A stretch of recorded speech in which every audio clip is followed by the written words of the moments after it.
ഇത് കണ്ടോ? ഇത് മഴ കൊണ്ടുണ്ടായ പ്രശ്നമാണ് കേട്ടോ. ഇത് എങ്ങനെ ഇതിനൊരു സൊല്യൂഷൻ, അതാണ് ഇന്നത്തെ വീഡിയോ. ഹലോ, നമസ്കാരം. എല്ലാവർക്കും നമ്മുടെ ചാനലായ ഗോ ഗ്രീൻ പ്ലാൻ ലവറിലേക്ക് സ്വാഗതം. ഞാൻ അനിമ. ഇന്നത്തെ വീഡിയോ കുറച്ച് മഴക്കാല രോഗങ്ങൾ, അതിനുള്ള ഒരു സൊല്യൂഷൻ, പ്രതിവിധി എന്താണെന്നുള്ളതാണ്.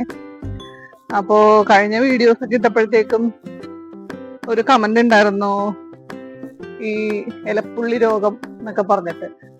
ഇതായിരിക്കും സംഭവം എന്നാണ് എനിക്ക് തോന്നണത്. ഇത് പക്ഷെ ഈ മഴവെള്ളം വീണിട്ട് ഉണ്ടാവണതാണ് കേട്ടോ പ്രശ്നങ്ങൾ. ഇതൊന്നും വലിയ പ്രശ്നങ്ങളായിട്ട് കരുതേണ്ട കാര്യമില്ല. കാരണം ഈ ചെടിക്ക് അങ്ങനെയാണ്, നമ്മുടെ കാലാവസ്ഥ മാറുന്നതനുസരിച്ച് ഒരു സ്വസ്ഥ ഉണ്ടാവും. അത് കഴിയുമ്പോഴത്തേക്കും അത് ശരിയായിക്കോളും. ഓരോ കാലാവസ്ഥ മാറി മാറി പെട്ടെന്ന് വെയിൽ വരുമ്പോഴും ഇല ഇപ്പൊ ഞാൻ കാണിച്ചു തരാം. ഇത് കണ്ടോ, നിറച്ചും ഇലകളുള്ള. പക്ഷെ ആ പെട്ടെന്ന് ഒരു 2 ദിവസം വെയിൽ വന്നപ്പോഴത്തേക്കും ഇല മുഴുവൻ മഞ്ഞച്ച്, നമ്മുടെ ആ മൾട്ടിപെറ്റൽ റെഡ് ഇല മുഴുവനും മഞ്ഞച്ച് പോണത് വേണ്ട. വേറെ അതിനൊന്നും അത്രയും പ്രശ്നമില്ല, എന്നാലും ചിലതിനൊക്കെ അങ്ങനത്തെയൊക്കെ പ്രശ്നങ്ങളൊക്കെ ഉണ്ട്. അത് ഈ കാലാവസ്ഥയുടെ കുഴപ്പങ്ങളാണ്. അത് കഴിയുമ്പം ഇത് ശരിക്കും ചൂട് ഇഷ്ടപ്പെടുന്ന ഒരു ചെടിയല്ലേ. ചൂടാകുമ്പോഴത്തേക്കും വീണ്ടും അത് ശരിയായിക്കോളും. പിന്നെ ഇതിനൊക്കെയുള്ള ഒരു സൊല്യൂഷൻ എന്ന് പറയണത് നമ്മുടെ സാഫാണ് കേട്ടോ. സാഫ് വെള്ളത്തിൽ ഒരു കുറച്ചെടുത്താൽ മതി. അത് 1 ലിറ്റർ വെള്ളത്തിൽ ഒരു 1 ഗ്രാമോ 2 ഗ്രാമോ എടുത്തിട്ട് ഒഴിച്ചു കൊടുക്കുക. അതാണ് ഏറ്റവും നല്ലത്. ഞാൻ ഈ മഴ സമയത്ത് പ്രത്യേകിച്ച് അങ്ങനെ ഒരു വളവും കൊടുക്കാറില്ല. ആകെ സാഫ് മാത്രമേ കൊടുക്കാറുള്ളൂ. ഞാനിത് കുറെ വീഡിയോസിലൊക്കെ പറയാറുള്ളതാണ്. അപ്പോ ഇതാണ് നമ്മുടെ ചെടി. ഇതിന് മഴ കൊണ്ടിട്ടാണ് ഈ പ്രശ്നം ഉണ്ടായിരിക്കണത്. ഇതൊരു പുതിയ ചെടിയാണ് കേട്ടോ. ഞാനന്ന് വാങ്ങിച്ചിട്ടില്ലായിരുന്നു. പുതിയൊരു അഡീനിയം പ്ലാന്റ്, കുഞ്ഞ് കോഡക്സ് ഒക്കെയാണ്. അധികം അങ്ങനെ വലുതായിട്ടൊന്നുമില്ല. പക്ഷെ ഞാനിത് എല്ലാം മഴയത്ത് തന്നെയാണ് വെച്ചത്. പൊട്ടി മിക്സിന്നൊക്കെ മാറ്റിയിട്ടാണ് വെച്ചത്. എന്നാലും കുറച്ച് പ്രശ്നങ്ങൾ ഉണ്ടായിട്ടുണ്ട്.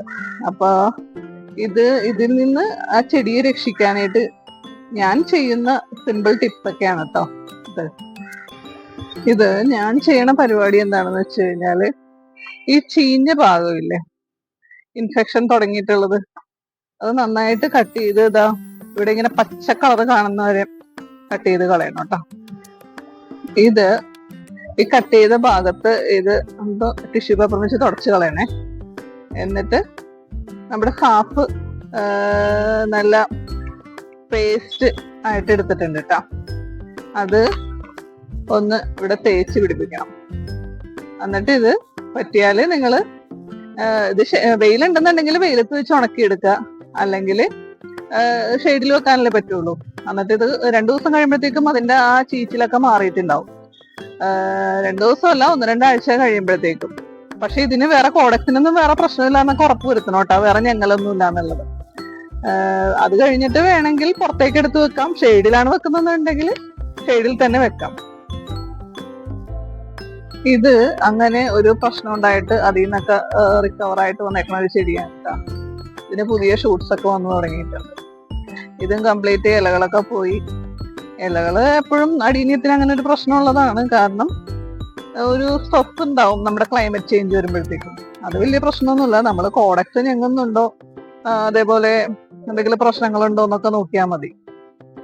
ഇതിന്റെ പുതിയ ഷൂട്ട്സ് ഒക്കെ വന്നേക്കണ. അപ്പോ നിങ്ങൾക്ക് എല്ലാവർക്കും ഇന്നത്തെ ഈ വീഡിയോ ഇഷ്ടപ്പെട്ടിട്ടുണ്ടെങ്കിൽ ലൈക്ക് ചെയ്യാനും കമന്റ് ചെയ്യാനും, അതുപോലെ സബ്സ്ക്രൈബ് ചെയ്യാതെ കാണുന്നവരുണ്ടെങ്കിൽ ഒന്ന് സബ്സ്ക്രൈബ് ചെയ്ത് നമ്മുടെ ഈ കുഞ്ഞു ചാനൽ ഒന്ന് സപ്പോർട്ട് ചെയ്യണേ. നിങ്ങളുടെ സപ്പോർട്ട് ഉണ്ടെങ്കിൽ മാത്രമേ നമുക്ക് മുന്നോട്ട് പോകാൻ പറ്റൂ. ഓക്കെ, അപ്പോ അടുത്ത വീഡിയോയുമായി കാണുന്നവരെയും okay, thank you for watching.